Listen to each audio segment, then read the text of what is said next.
코로나19가 2개월째 계속되고 있습니다. 세계적으로 확산되고 있는 추세입니다. 지금 전 세계가 혼란과 고통에 휩싸여 있습니다. 코로나19 장기화와 함께 사회적 격리로 인하여서 국민 정신건강이 핍절해지고 있습니다. 많은 사람들이 우울감과 불안감을 느끼며 절망감을 경험하고 있습니다. 심리학자 로버트 리히가 자신의 논문에서 최근에 이런 것을 발표했습니다. 지금 세계적으로 확산되고 있는 가장 큰 전염병인 코로나 바이러스가 무섭기는 하지만 그보다 더 무서운 것은 인간에게 찾아오는 두려움이다, 이렇게 발표한 바 있습니다. 코로나 바이러스로 인하여서 지금 우리 사회는 정치와 경제와 문화와 종교 등에서 많은 변화를 예고하고 경험합니다. 건강에 대한 두려움을 많이 가지고 죽음의 공포, 가족 간에 이별하는 일들이 일어나고 직장이 폐쇄되며 사회 격리가 일어나고 경제적으로 어려움을 겪고 있습니다. 마스크 대란으로 인하여서 많은 사람들이 얼마나 고통 속에 있는지 우리는 확인하고 있습니다. 교회는 어떻습니까? 주일 회중 예배가 드리지 못하는 교회가 허다합니다. 그래서 가정에서 인터넷으로 실시간 영상 온라인 예배로 대체하고 있습니다. 우리는 지금 국민 건강과 사회 공익을 위해서 많은 한국의 교회들이 가정 예배를 드리고 있고 영상 예배를 드리는 것은 우리가 대사회인으로서 하나님 나라 백성으로서 동참하며 함께 비상체제 중에 드리는 예배입니다. 우리는 이번 기회에 주일 공적 예배, 주일 성수가 얼마나 귀중하고 가치 있었는지를 깨달아야 합니다. 뿐만 아니라 신천지를 통해 이단 사이비 집단이 얼마나 무섭다는 것을 알아가야 합니다. 뿐만 아니라 코로나19처럼 죄악의 감염이 우리 안에 들어오지는 않았는지 스스로 살피며 경건훈련에 매진해야 합니다. 그리하여 한국교회의 믿음의 백성들이, 한국교회가 이 세상에 소망이 되도록 무장하고 준비해야 합니다. 우리는 지금 슬픔의 언덕을 넘어가고 있습니다. 고통의 가시밭길을 걸어가고 있습니다. 우리 모두 함께 기도하며 격려하며 힘을 냅시다. 그리하여 우리 주님을 바라보면서 소망을 가집시다. 오늘 또 각 처소에서 예배드리는 믿음의 가족들이요, 우리 옆에 있는 분에게 소망을 담아서 이렇게 한번 인사해 볼까요? 힘을 냅시다. 예수님을 소망합시다. 주님이 도와주십니다. 믿으시기를 축원합니다. 지혜의 왕 그러면 솔로몬이 떠오릅니다. 명철의 왕 하면 솔로몬이 생각납니다. 예수 믿는 가정의 부모들이라면 자녀들을 위해서 기도할 때에 솔로몬의 이름을 한두 번은 인용했을 것입니다. 이런 표현을 많이 사용했습니다. 하나님, 우리 자녀에게 솔로몬과 같은 지혜를 주옵소서. 하나님, 우리 자녀에게 솔로몬에게 주셨던 명철함을 주옵소서. 아마도 믿는 부모라면 이런 기도쯤은 한 번 이상 해보셨을 것입니다. 솔로몬은 지혜와 명철의 왕이기도 합니다. 그런데 솔로몬은 여호와의 전과 왕궁을 건축했던 사람이기도 합니다. 그가 20년에 걸쳐서 성전과 왕궁을 건축했습니다. 하나님은 그에게 지혜를 주셨고 아버지 다윗 시대에 준비했던 많은 재료를 통하여 훌륭하게 성전 왕궁을 완공하게 하셨습니다. 엄청난 규모의 건축 공사가 계획한 대로 무사히 마치고 나서 하나님께서 솔로몬에게 나타나셨습니다. 오늘 본문 역대상 7장, 역대하 7장 11절로 12절을 우리 먼저 한번 읽어보겠습니다. 우리 다 같이 11절과 12절을 읽어봅니다. 시작. 솔로몬이 여호와의 정과 왕궁 건축을 마치고 솔로몬의 심중에 여호와의 정과 자기의 궁궐에 그가 이루고자 한 것을 다 형통하게 이루니라. 밤에 여호와께서 솔로몬에게 나타나사 그에게 이르시되 내가 이미 내 기도를 듣고 이곳을 택하여 내게 제사하는 성전을 삼았으니. 아멘. 이 구절과 병행 구절인 열왕기상 9장 2절에 보면 여호와께서 전에 기브온에서 나타나심 같이 다시 솔로몬에게 나타나사 이렇게 말씀합니다. 그러니까 하나님께서 솔로몬에게 두 번째 나타나셨다라는 것을 알 수가 있습니다. 하나님께서 이미 솔로몬에게 성전 낙성식 때 솔로몬이 하나님 앞에 성전 봉헌 기도를 할 때에 들으셨습니다. 그 표현이 12절에 보면 내가 이미 내 기도를 듣고 라는 표현과 같은 의미입니다. 하나님은 열왕기상 9장 3절에 보니까 나는 내게 건축한 이 성전을 거룩하게 구별했다. 그리고 내 이름을 영원히 그곳에 두며 내 눈길과 내 마음이 항상 거기에 있겠다라고 말씀하신 것을 보면 하나님께서 솔로몬의 이 성전 건축을 굉장히 기뻐하셨음을 확인할 수가 있습니다. 그래서 12절 끝에 보시면 이곳을 택하여 내게 제사하는 성전을 삼았으니 라고 말씀합니다. 성전은 제사요 예배입니다. 하나님의 임재요 하나님이 함께하는 현현입니다. 그래서 솔로몬에게 하나님께서 나타나셔서 말씀하시는 겁니다. 그리고 13절 한번 읽어볼까요? 오늘 본문 13절입니다. 시작. 혹 내가 하늘을 닫고 비를 내리지 아니하거나 혹 메뚜기들에게 토산을 먹게 하거나 혹 전염병이 내 백성 가운데에 유행하게 할 때에. 아멘. 하나님께 솔로몬에게 말씀하실 때에 13절에 두 가지 재앙을 언급합니다. 크게 두 가지로 나누는데요. 첫째는 가뭄과 메뚜기로 인한 농작물 피해로 기근 재앙입니다. 기근 재앙. 두 번째는 전염병 재앙입니다. 특별히 우리는 역대하 7장 13절의 말씀을 오늘 그냥 지나칠 수 없는 말씀입니다. 왜 그렇죠? 지금 우리 시대가 이 말씀을 경험하고 있기 때문입니다. 여기 전염병을 개역 성경에는 염병으로 번역을 했습니다. 전염병이라는 단어, 데베르라는 단어는 원래 부수다라는 단어에서 왔습니다. 그러니까 이 병에 걸리면 인생이 부서지고 파괴되고 끝장난다는 의미가 강한 단어입니다. 그래서 무섭게 번지는 전염병을 뜻하고 있습니다. 그 증상과 함께 빠른 전염 속도 때문에 고대에서는 가장 무서운 재앙이었습니다.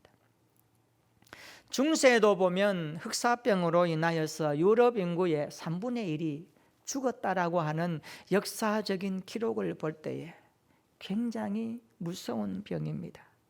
중세 시대의 그림들을 보면 화가들이 하나를 발견했습니다. 중세 시대 그림을 연구하고 발견하고 관찰하다 보니까 흑사병이 돌았을 때에 죽음의 신이 인간을 무덤으로 인도하는 그림이 많이 그려져 있다고 합니다. 그만큼 흑사병이 중세 유럽 인구를 3분의 1로 죽게 할 정도로 심한 재앙이었고 그 당시의 사람들은 공포와 두려움 속에 하루하루 살았던 겁니다. 솔로몬의 아버지가 누굽니까? 다윗입니다. 솔로몬의 아버지 다윗 시대에 끔찍한 재앙들이 참 많았습니다. 특별히 사무엘하 24장에 보면 다윗 시대에 다윗이 인구조사를 하다가 하나님 앞에 낭패를 당하는 말이 나오죠. 인구조사 때문에 하나님께서 세 가지를 줄 때에 다윗이 하나 선택하죠. 하나님 3일 동안을 선택하겠습니다. 그러면 3일 동안 내가 전염병을 땅에 보내리니 그 죽는 것에 대해서 하나님의 재앙으로 말씀하시죠. 그때 몇 명 죽었습니까? 7만 명이나 죽었습니다. 사랑하는 성도 여러분, 지금 코로나 바이러스 우리 시대의 아픔입니다. 우리 시대의 고통입니다. 코로나 바이러스 확진자가 그저께 보니까 세계 사람들의 60만 명이 걸렸습니다. 60만 명이 지금 코로나 바이러스에 감염되어 있습니다. 지금 세계는 코로나 바이러스와 싸움 중에 있습니다. 우리가 인생을 살다가 보면 수많은 장애물들이 우리 앞에 다가올 때가 많습니다. 우리가 넘고 건너가야 할 언덕과 가시밭길이 있습니다. 계곡과 늪이 있습니다. 크고 작은 산들이 우리 인생 앞을 가로막을 때가 많습니다. 우리는 그러나 그 고통의 산을 넘어야 합니다. 두려움의 산을 넘어야 합니다. 절망의 산을 넘어야 합니다. 왜요? 인생은 넘고 넘어 우리의 최종 목적지 주님 앞에 서야 하기 때문에 우리는 오늘 또 멈출 수 없습니다. 이것을 뛰어넘어야 합니다. 저는 이 말씀을 준비하면서 마음이 너무 아팠습니다. 눈물이 났습니다. 그래서 기도하는 마음으로 제목을 기도의 마음을 담아서 이렇게 붙여보았습니다. 주여 용서하시고 치료해 주옵소서. 주여 용서하시고 고쳐 주옵소서. 한번 따라서 합시다. 주여 용서하시고 고쳐 주옵소서. 13절과 14절 우리 같이 한 번 더 읽어볼까요? 13절과 14절 시작. 혹 내가 하늘을 닫고 비를 내리지 아니하거나 혹 메뚜기들에게 토산을 먹게 하거나 혹 전염병이 내 백성 가운데에 유행하게 할 때에 내 이름으로 일컫는 내 백성이 그들의 악한 길에서 떠나 스스로 낮추고 기도하여 내 얼굴을 찾으면 내가 하늘에서 듣고 그들의 죄를 사하고 그들의 땅을 고칠지라. 아멘. 하나님께서 밤에 솔로몬에게 임하셨습니다. 가뭄과 메뚜기로 인하여 기근이 엄습할 때에, 전염병으로 내 백성 가운데에 유행하게 할 때에, 14절에 뭐라고 합니까? 우리 14절 한 번 더 읽어볼까요? 14절 시작. 내 이름으로 일컫는 내 백성이 그들의 악한 길에서 떠나 스스로 낮추고 기도하여 내 얼굴을 찾으면 내가 하늘에서 듣고 그들의 죄를 사하고 그들의 땅을 고칠지라. 아멘. 이 말씀이 힘이 되지 않습니까? 이 말씀이 용기가 되지 않습니까? 저는 이 말씀 읽을 때마다 마음이 뭉클했습니다. 야, 이거다. 이게 우리가 붙잡아야 될 말씀이다. 이 구절은 코로나19로 인하여서 고통을 겪고 있는 지구촌 사람들에게 소망을 주시는 말씀입니다. 왜 그렇습니까? 하나님께서 그들의 죄를 사하시고 그들의 땅을 고치겠다고 하는 약속 때문에 그런 것입니다. 14절 보십시오. 내 이름으로 일컫는 내 백성이 그들의 악한 길에서 떠나 스스로 낮추고 기도하여 내 얼굴을 찾으면 내가 하늘에서 듣고 그들의 죄를 사하고 그들의 땅을 고칠지라. 저는 이 말씀이 오늘 우리 시대에도 살아있는 말씀임을 믿습니다. 오늘 또 하나님의 말씀은 우리 시대에도 여전히 살아있는 말씀입니다. 전능하신 하나님은 오늘 또 시퍼렇게 살아 계십니다. 우리의 생각을 아시고 우리의 고통을 보시고 우리의 부르짖음을 들으시고 우리의 삶의 애환과 우리 인생의 두려움과 절망이 무엇인지를 보시고 아시는 분이 하나님이십니다. 이 하나님을 믿으시기를 축원합니다. 우리는 살아계신 하나님을 믿습니다. 믿습니다. 나와 여러분 우리 죄를 위하여 십자가에 죽으시고 3일 만에 부활하신 주님을 우리는 믿습니다. 오늘 또 나는 말씀하시고 이루시는 하나님을 믿고 따라갑니다. 이런 신앙 고백이 우리의 신앙이 되기를 예수님의 이름으로 축원합니다. 오늘 또 하나님께서 우리의 죄를 사하시고 우리의 살고 있는 이 땅을 고치시는 줄로 믿으시기를 축원합니다. 지금도 하나님은 당신의 형상으로 지음받은 사람을 구원하시고 이 땅을 고치시는 하나님이십니다. 코로나 바이러스 감염으로 신음하며 고통당하는 자들을 고쳐주시는 하나님이십니다. 14절 보십시오. 내 이름으로 일컫는 내 백성이 그들의 악한 길에서 떠나 스스로 낮추고 기도하며 내 얼굴을 찾으면 내가 하늘에서 듣고 그들의 죄를 사하고 그들의 땅을 고칠지라. 이 14절 9절 가운데 우리가 좀 주목해야 될 것이 있습니다. 저는 세 개의 동사를 좀 찾았으면 좋겠습니다. 여러분 한번 보십시오. 14절 가운데 하나님이 특별히 우리에게 요구하시는 동사가 있습니다. 세 가지를 찾을 수 있습니다. 하나는 떠나라라는 말씀입니다. 두 번째는 낮추라라는 말씀입니다. 세 번째는요, 찾으라라는 말씀입니다. 따라서 합시다. 떠나라, 낮추라, 찾으라. 이 세 개의 동사는 우리에게 실천을 요구하는 말씀입니다. 하나님은 우리에게 실천을 요구하는 말씀을 하고 계십니다. 그렇다면 하나님의 용서와 고치심은 어떻게 일어날까요? 하나님 오늘 주의 백성들에게 떠나라, 낮추라, 찾아라 이 말씀을 하시면서 하나님이 용서하시고 고치시는 그 방법은 무엇일까요? 첫째로요, 우리가 악한 길에서 떠날 때에 하나님은 용서하시고 고치시겠다라고 말씀하고 계십니다. 따라서 합시다. 우리가 악한 길에서 떠날 때에 용서하시고 고치십니다. 믿으시기를 축원합니다. 그들의 악한 길에서 떠나라라고 말씀합니다. 그들의 악한 길이 무엇입니까? 19절에 보니까 이렇게 말씀합니다. 내 율례와 명령을 버리고 다른 신들을 섬긴 것을 악한 길이라 말씀합니다. 22절에 보니까 자기 하나님 여호와를 버리고 다른 신들을 경배하는 것이 악한 길이다 이렇게 가르쳐주고 있습니다. 여러분 예수님을 믿는다고 하면서 세상에 마음 두고 살아가지는 않았습니까? 떡과 말씀 중에서 온통 떡에 관심을 가지고 살아왔던 나의 모습은 아니었는지요?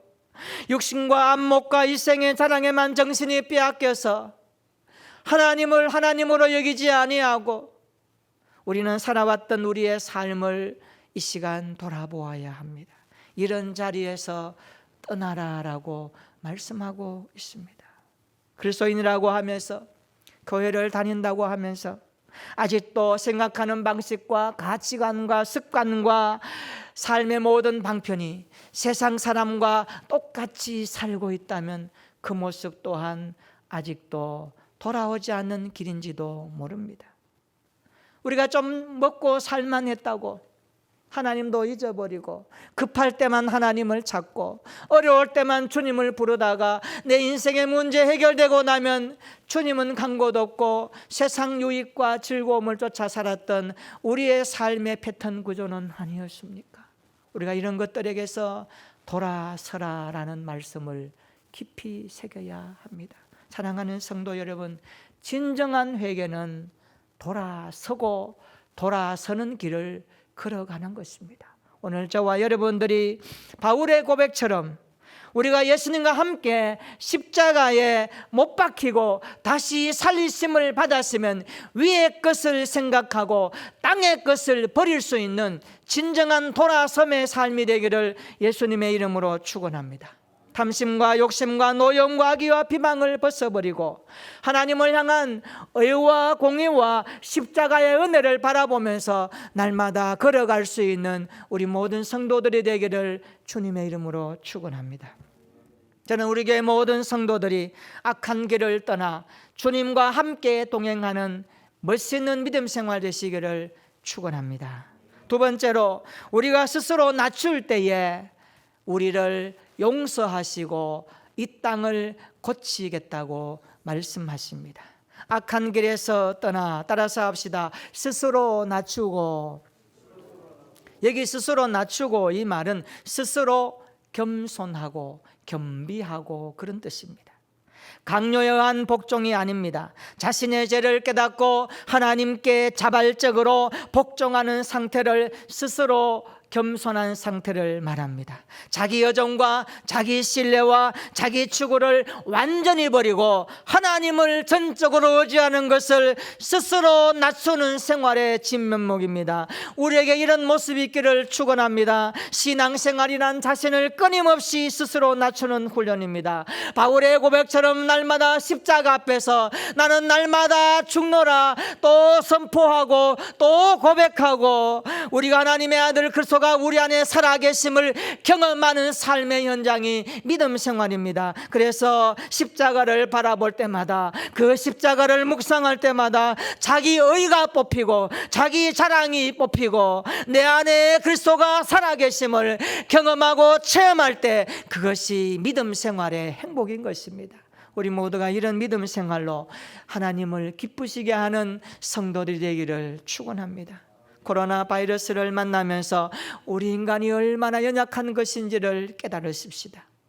산업화, 신지식, 경제성장, 우주 시대를 넘나든다고 하지만 인간은 인간일 뿐입니다. 우리는 흙먼지로 지어진 연약한 존재라는 사실을 잊어버리면 안 됩니다. 이런 것이 겸손함의 모습입니다. 우리가 스스로 낮출 때에 하나님은 용서하시고 치료하실 것입니다. 이런 믿음으로 주님 앞에 스스로 겸비하는 우리 모두가 되기를 축원합니다. 세 번째로, 우리가 하나님을 찾을 때에 용서하시고 고치십니다. 14절 우리 다시 한번 읽어볼까요? 14절입니다. 시작. 내 이름으로 일컫는 내 백성이 그들의 악한 길에서 떠나 스스로 낮추고 기도하여 내 얼굴을 찾으면 내가 하늘에서 듣고 그들의 죄를 사하고 그들의 땅을 고칠지라. 아멘. 따라서 합시다. 내 얼굴을 찾으면. 얼굴을 찾으라, 이 말은요, 얼굴은 뭐예요? 얼굴은 인격입니다. 얼굴은 인격이에요. 얼굴을 찾으라는 말은 하나님 앞에 인격 대 인격으로 대면하라는 표현입니다. 얼굴을 찾으라는 것은 내 인격의 중심에 하나님을 앞에 모시고 그 하나님 앞에 얼굴과 얼굴을 대면하여 만나는 시간을 의미합니다. 그래서 얼굴을 찾으라는 것은 하나님을 똑바로 대면하는 것입니다. 우리 하나님을 대면할 때 많은 것을 느끼고 경험하죠. 죄가 있는 사람은 하나님 앞에 대면할 때 죄의 수치스러움 때문에 얼굴을 들지 못할 것입니다. 그래서 이렇게 고백합니다. 주여, 나를 떠나소서. 나는 죄인입니다. 그럼에도 불구하고 하나뿐인 아들 예수의 피값으로 사신 우리를 향하여 주님이 말씀하십니다. 괜찮다. 내가 너를 용서한다.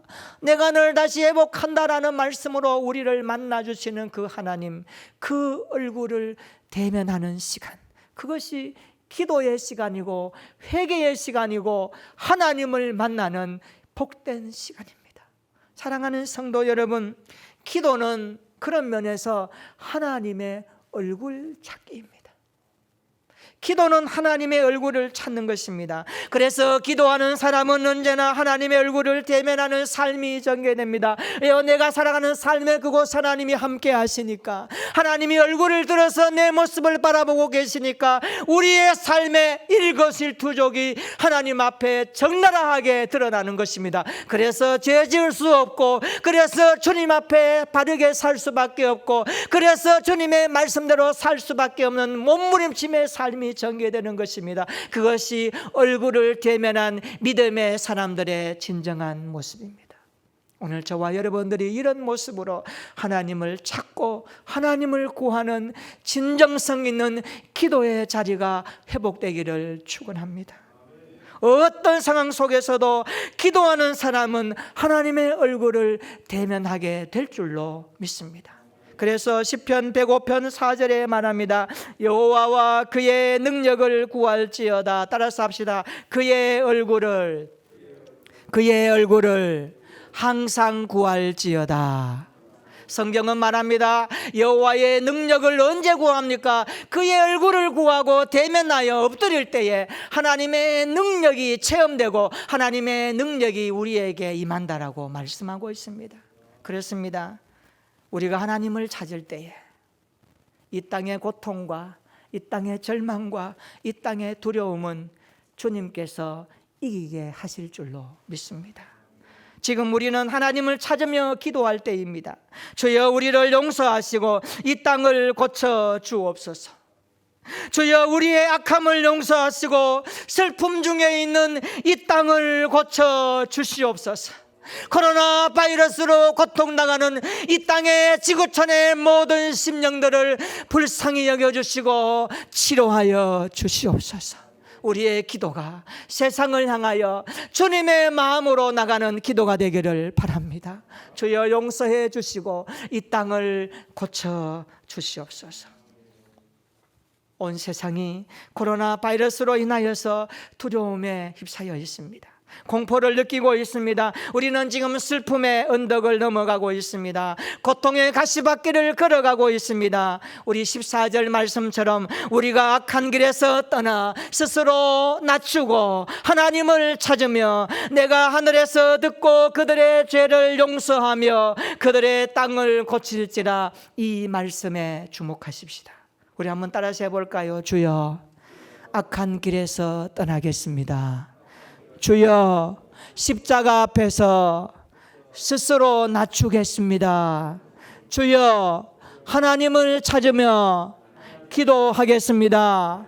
주여 우리를 용서하시고 이 땅을 고쳐 주시옵소서. 이 말씀이 이번 한 주간 우리의 마음 가운데 심어지고 자라서 역사하는 말씀이 되기를 축원합니다. 우리가 간 길에 떠나서 하나님 앞에 엎드릴 때에, 하나님 앞에 겸비할 때에, 주님 앞에 회개하며 돌아올 때에 하나님은 용서하시고 고치시는 하나님이신 줄로 믿습니다. 이 말씀의 은혜가 되고 이 말씀이 용기가 되고 이 말씀이 소망이 되어져서 비록 오늘 현실이 어렵고 힘들지만 담대하게 다시 한번 믿음의 끈을 굳게 졸라매고 주님을 바라보면서 우리의 삶의 자리에서 힘있게 일어나는 믿음의 한 주간 되기를 축원합니다. 그런 의미에서 우리 14절 말씀 한 번 더 믿음으로 읽어보겠습니다. 14절 시작. 내 이름으로 일컫는 내 백성이 그들의 악한 길에서 떠나 스스로 낮추고 기도하여 내 얼굴을 찾으면 내가 하늘에서 듣고 그들의 죄를 사하고 그들의 땅을 고칠지라. 아멘. 한 주간 이 말씀으로 살아갈 수 있는 우리 모든 성도들 되시기를 예수님의 이름으로 축원합니다. 아멘. 우리 함께 한번 기도하십시다.